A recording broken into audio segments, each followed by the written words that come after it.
Hi అండి. Welcome to Sis Creations. ఇది మనకు కస్టమర్ ఈ శారీ ఇచ్చారండి వర్క్ చేయమని చెప్పి. ఈ డిజైన్ సెలెక్ట్ చేసుకున్నారు వాళ్ళు. నేను కొంచెం డిఫరెంట్‌గా చేద్దామని చెప్పి ట్రై చేస్తున్నాను. అప్లిక్ వర్క్ చేద్దామని ట్రై చేస్తున్నాను. దీనికొచ్చేటప్పటికి మనకి కలర్స్ వచ్చి శారీలో ఉన్నాయి. నేను ఫస్ట్ వచ్చి డిజైన్ సెలెక్ట్ చేశాను. దానికి ఫ్రేమింగ్ మనకి ఎక్కడ స్టిచ్ చేస్తుందనేది మార్కింగ్ చూపిస్తుంది మనకి. హ్యాండ్ అనేది ఎక్కడ కుట్టాలి ఏంటి అనేది స్క్రీన్లో మనకు ఒకసారి చూపిస్తుంది. అది చేసిన తర్వాత మనం డిజైన్ స్టార్ట్ చేస్తాము. అంటే ఒక్కొక్కసారి ఫ్రేమ్ అవుట్ అయిపోతుంది. అందుకని ముందే చెక్ చేసుకోవాలి మనకి ఫ్రేమ్ అవుట్ అవుతుందా లేదా అనేది. తర్వాత వచ్చి నేను కలర్స్ సెలెక్ట్ చేశాను డిజైన్కి. సెలెక్ట్ చేసి ఓకే చేసుకున్నాను. మనం ఏమేం కలర్స్ యూస్ చేస్తున్నామో అవి ఓకే చేస్తే ఇప్పుడు మనకి డిజైన్ స్టార్ట్ అవుతుంది. ఇది వచ్చేటప్పుడు నేను ప్రజెంట్ హ్యాండ్ అండి కుట్టేది. హ్యాండ్ మీద అప్లిక్ వర్క్ చేస్తున్నాం మనము. అది ఎట్లా పెట్టాలి ఫ్యాబ్రిక్ ఏంటి అనేది నేను ట్రై చేశాను. నాకు బాగానే వచ్చింది. అందుకని చెప్పి తెలియని వాళ్ళు కూడా నేర్చుకుంటారు అని చెప్పి నేను వీడియో చేశాను. ఇదిగోండి ఇది వచ్చి మనకి శారీ కలర్ శారీలో వచ్చిన ఫ్యాబ్రిక్ ఇది. నేను కట్చింగ్లో వస్తుంది కదా ఆ చిన్న పార్ట్ తీసి హ్యాండ్కి అటాచ్ చేస్తున్నాను. ఇది వేసేటప్పుడు ఏంటంటే మనకి ఏ ప్లేస్లో అయితే మనకి అప్లిక్ వర్క్ వేయాలి అనుకుంటున్నామో ఆ ప్లేస్లో మనం ఏంటంటే ఈ ఫ్యాబ్రిక్ని కొంచెం నీట్గా పట్టుకోవాలి. హ్యాండ్తో కొంచెం హ్యాండ్ సపోర్ట్తో నీట్గా ఎక్కడ ముడతలు రాకుండా మనము ఈ ఫ్యాబ్రిక్ పట్టుకుంటే అక్కడ మెయిన్ ఒక సింగిల్ స్టిచ్ వేస్తుంది చూడండి, అది మనకి సపోర్ట్ స్టిచ్ అనమాట. ఎక్కడి నుంచి అయితే మనకు వర్క్ ఏ వర్క్లో అయితే మనం అప్లిక్ వర్క్ పెడదాం అనుకుంటున్నామో ఫ్యాబ్రిక్ అటాచ్ చేస్తున్నామో అది కుట్టడం అయినాక ఒకసారి మనం ఫ్రేము ఆఫ్ చేసుకుని సైడ్స్ ఎక్స్ట్రాస్ ఉన్నాయి కదా దాన్ని అంతా నేను సిజర్తో మొత్తం కట్ చేస్తున్నాను. మనకి లోపలది మాత్రమే కావాలి, బయట వచ్చిన సైడ్స్ వచ్చిన వేస్ట్ అంతా కూడా నేను తీసేస్తున్నాను. అంటే మనకి ఆల్రెడీ ఎట్లా ఒక లైన్ స్టిచ్ వేసింది కదా చూసారు కదా ఆ షేప్ వచ్చేలాగా బయట సైడ్ అంతా నేను కట్ చేసాను. తర్వాత వర్క్ స్టార్ట్ చేస్తే ఇంకా వర్క్ ఆటోమేటిక్గా అదే కుట్టేస్తుంది. మనకి ఆ ఫ్యాబ్రిక్ మీద కూడా కుడుతుంది వర్క్ అనేది. ఏంటంటే కుట్టిన తర్వాత ఇదిగోండి హ్యాండ్ వచ్చేటప్పటికి ఇలా వచ్చింది. మనం అడుగున ఫ్యాబ్రిక్ ఏమో శారీ ఫ్యాబ్రిక్, పైనంతా కూడా వర్క్ చేసింది చూడండి ఎంత నీట్గా ఉందో ఫినిషింగ్. శారీలో ఎక్కువ కలర్ ఆప్షన్ లేదు, బ్లూ గ్రీన్ గోల్డే ఉంది. నేను వాటితోటే హైలైట్ చేశాను. అడుగున ఫ్యాబ్రిక్ వేయాలంటే వేయకపోయినా కూడా వేస్తే అది అప్లిక్ వర్క్లా వస్తుంది అనమాట. దాని లుక్ వేరు ఉంటుంది శారీలో ఫ్యాబ్రిక్ యాడ్ చేసేటప్పటికి. అందుకని చెప్పి నేను ఫ్యాబ్రిక్ ట్రై చేశాను.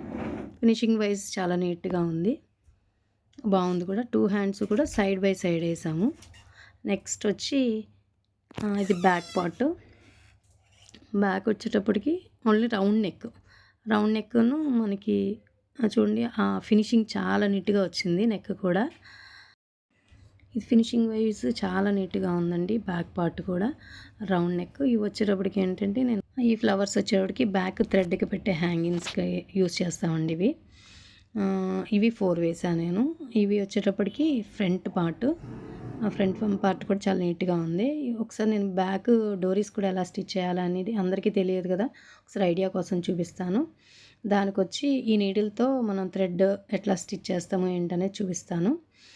ఫస్ట్ వచ్చి మనం క్రాస్ పీసులు తీసుకోవాలి. క్రాస్ పీస్ తీసుకుని దాన్ని డోరీకి ఎంత సన్నగా కావాలి అంటే మనం అంత సన్నగా స్టిచ్ వేసుకోవాలి.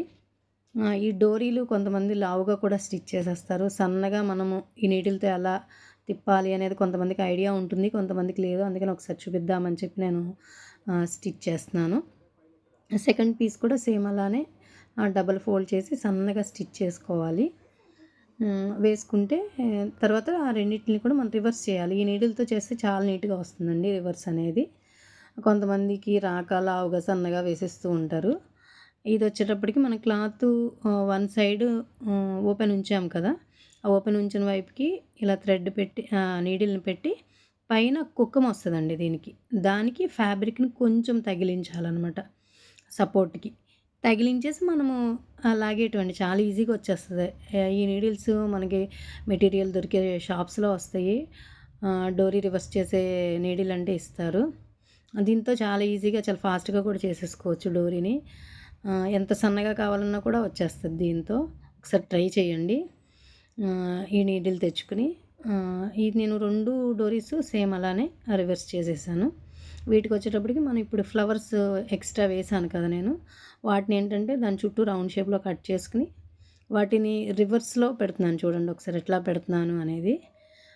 1 బై 1 రివర్స్‌లో పెట్టాను. రివర్స్‌లో పెట్టి నేను చుట్టూ రౌండ్‌గా స్టిచ్ చేస్తున్నాను. కొంచెం ఓపెన్ వదిలేసి స్టిచ్ చేస్తాను నేను. స్టిచ్ చేసిన తర్వాత దాన్నేంటంటే మధ్యలో ఏంటంటే మనకి రివర్స్ తిరగటం కోసం చిన్న చిన్న నాట్స్ పెట్టాను నేను కత్తెరతో. ఆ నాట్స్ పెట్టేసి ఒక సైడ్ కొంచెం ఓపెన్ వదులుతున్నాం కదా! అక్కడి నుంచి మనం ఫ్లవర్‌ని రివర్స్ చేసుకోవాలనమాట. ఆ ఫ్లవర్‌ని చాలా జాగ్రత్తగా కొంచెం స్లోగా చేయటమే. దాన్నేంటంటే రివర్స్ చేసేస్తే మనకి రివర్స్ తిరుగుతుంది. చూసారా రివర్స్ నీట్‌గా వచ్చింది. దాంట్లో ఏంటంటే మనము బ్లౌజ్ కుట్టినప్పుడు వేస్ట్ ఉంటాయి కదా! Cloth pieces. Waste cloth pieces వచ్చి దీంట్లో మనం స్టఫ్ కింద పెట్టి, ఆ థ్రెడ్ పెట్టి ఒక స్టిచ్ వేసుకోవటమేనండి. ఈ డిజైన్ చాలా బావుందండి. లో బడ్జెట్‌లో వస్తది. మనకేంటంటే అన్నిట్లికి మగ్గం వర్క్ చేయించలేం కదా! కొన్ని కొన్ని ఆటిలకి కంప్యూటర్ వర్క్‌లో ఇలా నీట్‌గా ఉన్న డిజైన్ చేయించొచ్చు. ఇది మెయిన్ తలంబ్రాల శారీకి కూడా చాలా బావుంటదండి. కొంతమంది ఎక్కువ బడ్జెట్ పెట్టలేని వాళ్ళు తలంబ్రాల శారీస్‌కి వాటికి కూడా చేయిస్తే చాలా బావుంటది. ఇది లుక్ వైస్ అయితే చాలా బావుందండి. మనకి చూడటానికి ఏంటంటే మగ్గం వర్క్ లుక్ అయితే గనక వచ్చింది. కంప్యూటర్ వర్క్‌లోనే మనం మగ్గం వర్క్ చేయించుకుంటే ఎట్లా ఉంటుంది అనే లుక్ అనేది మనం ఏంటంటే వాటికి కుందన్స్ అవి యాడ్ చేస్తాం కదా! ఆ లుక్ వైస్ చాలా బావుంది. ఒకసారి ట్రై చేయండి. ఇది స్టిచింగ్ చేసిన కస్టమర్‌కయితే చాలా నచ్చిందండి.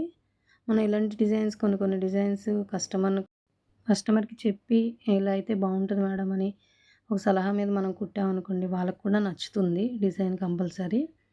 చూసారు కదండీ బావున్నాయి. నెక్స్ట్ వచ్చి బ్లౌజ్ మన స్టిచ్చింగ్ అయినాక ఎలా ఉందో కూడా మీకు ఒకసారి చూపిస్తాను. ఒకసారి చూడండి లుక్ వైస్ చాలా బావుంది.